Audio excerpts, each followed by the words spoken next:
Hi everyone, welcome back to my channel. This is Michelle, and today I have a rainbow flower page for you. I really love this stamp set from Marlene that was in her January release. It's called the Layered Flower Stamp. It's so beautiful. It's so versatile. I've used it to death. I love stamping out and then mass making flowers. So I would stamp out a whole sheet or two like today, and then I'll color them in and have them in my stash. But for today, I did not put them in my stash. I had a clear idea of what I wanted to do. So I think there were like 2 flowers left over when I was done. Today I wanted to make a rainbow flower, or a flower, let's call it a flower rainbow. So I decided to stamp out this tiny stamp, or the smaller flower stamp, and a bunch of leaves. And I also did 2 of the bigger ones, which I did not end up using. But that doesn't matter because now I have 2 stamped images, and next time I need a big flower for something, I will have them at the ready.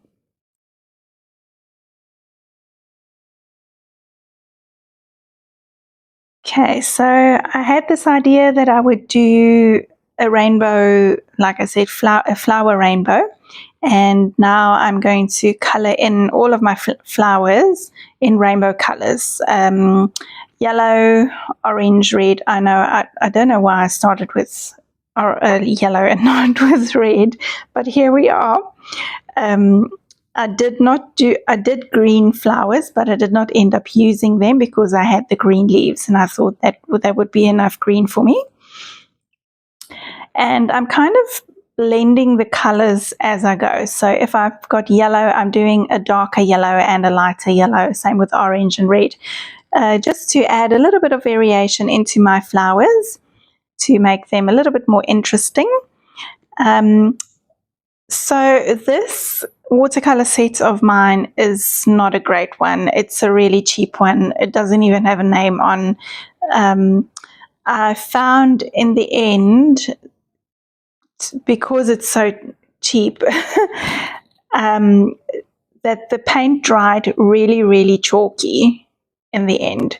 So when I went in with my coloring pencils, I actually was able to lift a lot of that chalkiness that was left behind, but without lifting the color. So I think if I had to just lift the chalk without adding extra color, obviously my flowers would have ended up being quite dull and not as vibrant.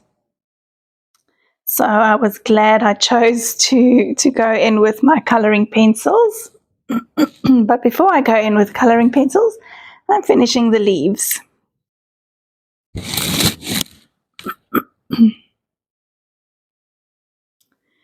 And I will save you from watching me dry these for 7 hours because it did take a long time. This is just white cardstock. It's not watercolor paper. I find that it works fine for this. I'm obviously not a watercolorist, so the watercolor experts out there might not love me at the moment, but I'm just putting color down. That's all I want. I'm not getting too technical about how watercolors work or whatever. I just want a base layer of color. So now I'm going in with my watercolor pencils. I'm darkening up the centers of the flowers, and then I'm going around the outer edges of the flowers with a lighter color just to brighten it up and add a little bit of dimension to them. And like I said, while I'm doing this, I'm also lifting a lot of the watercolor pigment off my paper because I don't like that chalkiness. So perhaps I need to play around a bit more with that set, or maybe I should try it on watercolor paper. I don't know. If you have suggestions, you can let me know. And then while I'm busy faffing with this, just wanted to thank you for being here. Thank you if you have subscribed. If you have not subscribed yet, please do so. I love having you here. Thank you to those who are always commenting on my videos. It means so much to me. And if you have not commented yet, I would love to hear from you. So please do so. I'm also going in with my Dina Wakley scribble sticks because that is the neon set, and you know I love a good neon, so I'm brightening up some of those flowers with the neons as well. And once I'm happy with all of them, I'm going to just add the centers of the flowers back again. So I used the solid little center of that same stamp set, and I also used one that looks like a little flower over the top of that. Because that paint is so chalky, the line work of the flowers couldn't really be seen anymore. And then I went in with that same little flowery center one with some white paint. I did end up covering it again in a minute. You'll see why. So because all of the lines were covered with paint, I thought I would just draw around each of these flowers again with my gel pen, but obviously the gel pen got clogged up because of the pigment of that paint. So I went over all of them again with that stamp set, with that same stamp. These clear stamps are fabulous because you can line up from just looking obviously through the little stamping block. I'm sure if my stamping block was cleaner, it would have been easier, but alas, I don't clean things. Okay, so once I've got all of that done and cut all of the flowers, 7 to 9 business days later, I'm finally ready to build my little rainbow. So I'm starting with red, orange, yellow. I'm not doing green flowers, but I am doing green leaves, and then obviously the purple and the pink. The red, or the left side, I'm kind of extending down. So I've got red, orange, yellow going right across the page, but I'm also having them come down on that left side. And then what I did just there with the pencil is I just marked out where the sections of paint will be, because my idea is to have red flowers on red paint, orange on orange, and so forth.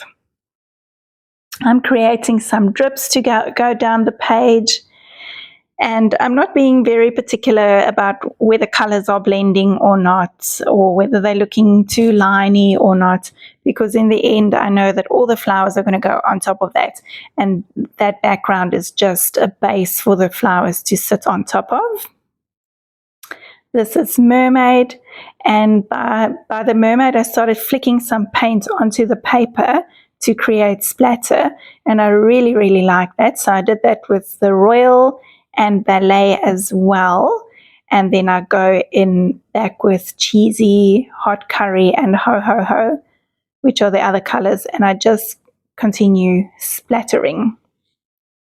Now, because I didn't gesso my page, the paint just seeped into the paper, which is wonderful, but it did take a little bit longer to dry, I think because obviously the moisture is sitting in between the fibers of the paper, so it takes a little bit of drying time. I do flip my page over and I dry from the front and the back to make sure that it's dry enough for the glue to go on top of.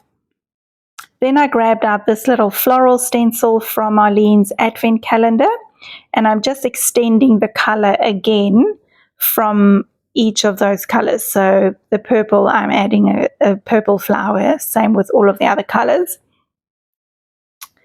And then I'm going to go in with a little bit of mark making. I know it seems like I've just wasted a lot of paint, but there was really not a lot of paint left on my little palette there because they were watered down. It actually looked like a lot more. So don't worry, I hate wasting paint. I don't do that.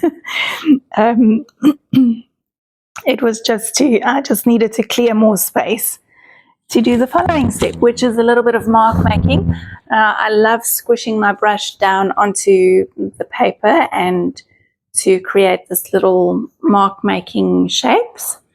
I'm trying to leave a bit of white space on this page, which is surprising, I know. If you don't know me, if you haven't subscribed, if this is maybe the first time you're watching this video, I'm a terror for white space. I usually cover up every single thing on every single corner of my paper. But in this page, I left some white space. Can you believe it? And I think in my subconscious, that extra stenciling and mark making, I was trying to get rid of the white space. Okay, I'm sticking my flowers down. I'm just gluing in the center of each of the flower because I want the petals to still be able to lift up, because I obviously want to tuck flowers in underneath each other. And when I come in with the leaves, I also need that to be able to tuck in underneath the flowers. And look how beautiful and alive that page gets the moment I start adding the leaves. I don't know, it's just something magical that happens. Often when I make florally pages and things don't quite come together, I often realize it's because I don't have any leaves in there. And then when I add the leaves, it's just beautiful. I'm not very particular about where I'm putting them in. I just look and I see a gap and I fill the gap kind of thing. I'm not auditioning and faffing and carrying on and on for ages. I just get the flowers down. And as you can see, we now have a little rainbow flower rainbow rather. Okay, now I love a little bit of grunge, and so to add a little bit of grunge to this page, I've got the Lots of Dots stencil, and I'm just going in with Marlene's pitch paint, which is black, and just here and there I'm extending that black from underneath the flower, and I'm just bringing it down just a little bit. So the other reason for leaving my petals not glued down is because I then can push the stencil in underneath the petals, so I can do that stenciling. I've got this little leafy frond stamp as well from Marlene, one of her mark making sets, and I'm just adding those to make these kind of branches or leafy vines coming down, and I really like the way that that turned out. And you'll see I'm putting 2 or 3 together to make longer bits. And now a little bit of text stamp, just to add a little bit more darkness underneath that flowers. And now I'm going to go in with Marlene's lace paint and do dots in the centers of the flowers. And then in that same little mark making set that I had, there is a little star. It looks like a starburst florally kind of shape. And I'm doing the rest of the center of the flowers with that white. And look how beautiful and alive those flowers are becoming.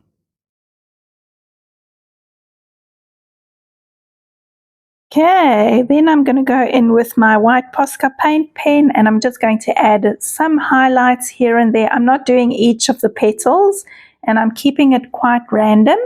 I'm also keeping my hand in the air so I don't squash the paint that's still wet on there. And then I'm just adding a little highlight on those leafy vines that I made there. And I know it doesn't look like it makes much of a difference on screen, but in real life it actually makes them pop out a little bit more so I can see them better. A quick look through for a quote, and I chose "Art is freedom." And I chose a yellow one to put in this kind of yellowy section, and I really like the way that that turned out. I'm going to finish off that quote with a scribbly line around it. And then I will take my Stabilo all pencil, and just here and there in between the flowers, I'm going to darken up and make a little bit more of a shadowy look. just to help those flowers pop out from the background, because obviously they tone on tone, and I felt like they needed to just have something to separate them from the color, and I think that did the trick. That's it for this page. Thank you so much for being here. I'm going to leave you with a couple of close-ups so you can see all the beautiful colors and the shadowing and all the layers that I've got on there. And I will be back very soon and talk to you again. Have a great day. Bye.